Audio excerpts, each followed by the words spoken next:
ראשית דבריי אני אציין שבזכות אשתי, שהיא מוכנה למסור את הבית בשביל השליחות שלנו, לפרסם את המסר שלי, וזה בעצם כל מה שהרבי מלובביץ' מציין על אשתו, שהכל בזכות האישה, מביא מחז"ל, מדברי חז"ל, שהכל בזכות האישה.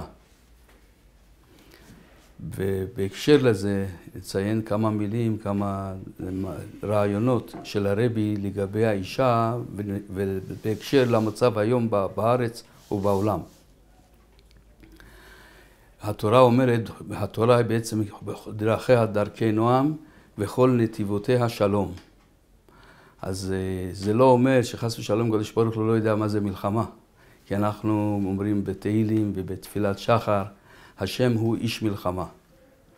ודווקא אדרבה, בגלל שהשם יודע שהוא בעל המלחמות, אז הוא בוודאי יודע שהדרך הכי טובה, הכי מוצלחת, הכי בריא, מכל הבחינות, זה דרכי שלום.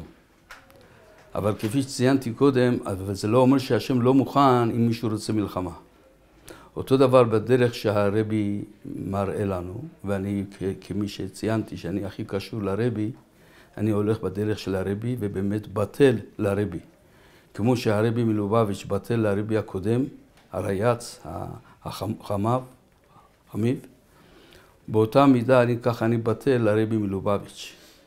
אז כאשר הרבי אמר על נשים כל כך דברים נפלאים, שהכל בזכות האישה, בזמנו אני כתבתי לרבי מלובביץ' על המצב של נשים, נשי ישראל ובנות ישראל, מה שקורה עכשיו. ומיד הרבי ציווה לפרסם בכל העולם, ואני מביא בציטוט היטב מילה במילה של הרבי, ערמומית נכנסה לנשים, אי אפשר בלי חב"ד. וזה היה ממש בניגוד לרצונו, בניגוד לשיטה שלו, של אהבת ישראל, של לראות את הקו זכות, לראות למעליות, לראות את המעלות שבאישה.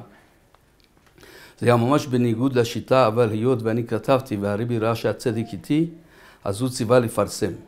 אבל בראש וראשונה, המחדל הראשון, השם יסלח באדם, זה של החב"דניקים ובראשם משיחיסטים, שהם במקום להוריד את הראש ולהודות שאני הכי קשור לרבי, כפי שגדולי חב"ד, גדולי משפיעי חב"ד ציינו, שאם רוצים לשמוע בקול של רבי, צריכים ללכת אחרי יואל. ככה הם אמרו לחסידים, בבית מנחם, בית כנסת בכפר חב"ד. אז המחדל הראשון, אם לא שואלים אותי, מה המחדל הראשון שלנו? זה המחדל שהחסידי חב"ד עשו צנזורה על המילה של הרבי, כאשר אפילו שונאי ישראל לא עשו למנהיג שלהם, לא צנזרו את המנהיג שלהם. המחדל זה המחדל הראשון. וזה כמובן מביא עד כדי כך השתלשלות על עד כדי צעדת הגאווה, תהלוכה, צעדת מצעד הגאווה שהולך להיות עוד מעט בתל אביב, כאשר באים משאבים עצומים מבריטניה, מאנגליה מביאים משאבים להראות ולהתגאות ולשמש דוגמה שכל העולם, מי שנורמלי כדבריהם, מי שנורמלי, מי שמעודכן בהווה עכשיו, רוצה להיות בזמננו, להיות אקטואלי, רלוונטי, צריך ללכת בדרך שלהם. כאשר הרבי במפורש אמר שזה יכול להביא למלחמת אטום, פצצת אטום. בהקשר לזה, אז הרבי אומר שהחב"ד זה קונטרה לפצצת אטום. אז היו כאלה ששאלו אותי בעקבות 7 בעיתונים של קו עיתונות דתית ובעיתון ישראל היום שהתפרסם הכתבה שלי, אז הם טלפנו אליי ושאלו אותי, הרבי אמר לא תקום פעמיים צרה, אז איך ייתכן שאתה מדבר על פצצת אטום? אז אמרתי להם שהרבי אמר במפורש שחב"ד הוא קונטרה לאטום, ומי שבאמת עכשיו הכי קשור לחב"ד, לרבי, זה אני. אז מי שלא שומע בקולי, אז הוא באמת מביא את הפצצת אטום לא עלינו. זה בהקשר לגבי האישה ומה שהתחום של האישה, שהיום האישה יכולה להציל, כמו שביציאת מצרים, וכמו שהארי הקדוש אומר שזה הגלגול של האנשים היום, זה מגלגול של האנשים שיצאו ממצרים, ובזכותן ניגלנו. אותו דבר עכשיו, בגלל שיש כוח עצום לאישה להציל את המצב ואפילו להביא משיח, אז כמובן זה שלום, כי בתולדות תורת ישראל שלום אמיתי, שלום נצחי, בר קיימא, מה שקוראים בפוליטיקאים, זה באמת אך ורק על ידי משיח צדקנו. לכן, בשביל להביא את המשיח זה תלוי באנשים. ובגלל זה גם השטן ויצר הרע יושב על האישה שהיא לא תלמד חב"ד, לא תלך לתורת חב"ד. וזה המבחן עכשיו של האישה, שזה הכל בעצם ביד האישה. הכל בזכות האישה, אבל בזכות מה שאני כתבתי לרבי, והרבי פרסם בגילה, שזה גם הכל בגלל האישה, חס ושלום להפך, אבל זה לא דרך של הרבי לדבר על הצד השלילי. מההן לומדים על הלאו. זה נקודה אחת. נקודה שנייה שאני רוצה להסביר לגבי הפוליטיקאים מדינאים ובראשם טראמפ וביבי. הם עכשיו בעצם עשו צחוק מהרבי. מה שאנחנו יודעים שאפילו מי היה יכול לצחוק על יהודי, זה הנאצים צחקו על יהודים. אז הם הגיעו למצב לכזה שפילות, כזה מצב חמור, הכי חמור, שהם מדברים על שתי מדינות, ובא טראמפ הזה, הוא בא לפה לארץ בשביל לעשות שלום עולמי, ולעשות שלום בין פלסטין וזה. פעם הרבי אמר שעם עמלק לא עושים שלום. עמלק בשבילו שלום זה להרוג אותו, אם לא הוא הורג אותך. בגלל זה אני העברתי קורס של 6 חודשים, בסרט של קונג פו, של ברוסלי, זה תורת לחימה סינית. להראות שאם אתה לא הורג אותו, אז הוא יהרוג אותך.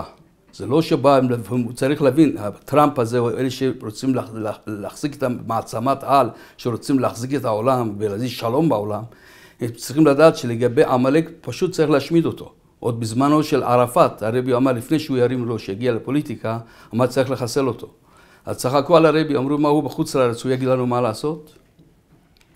לכן היום הכי חשוב, הכי מכריע לדעת, לפני שיהיה לא עלינו השמדה המונית, קל וחומר השמדת הכל, הכי מכריע לדעת הוא לדעת שמי זה הראש שלנו. כי להבדיל אפילו חמור בלי ראש ימות. אז מי זה הראש של עם ישראל? וזה באמת הרבי מלובביץ'. זה דבר אחד שאנחנו חייבים לדעת לפני הצערות והאסונות.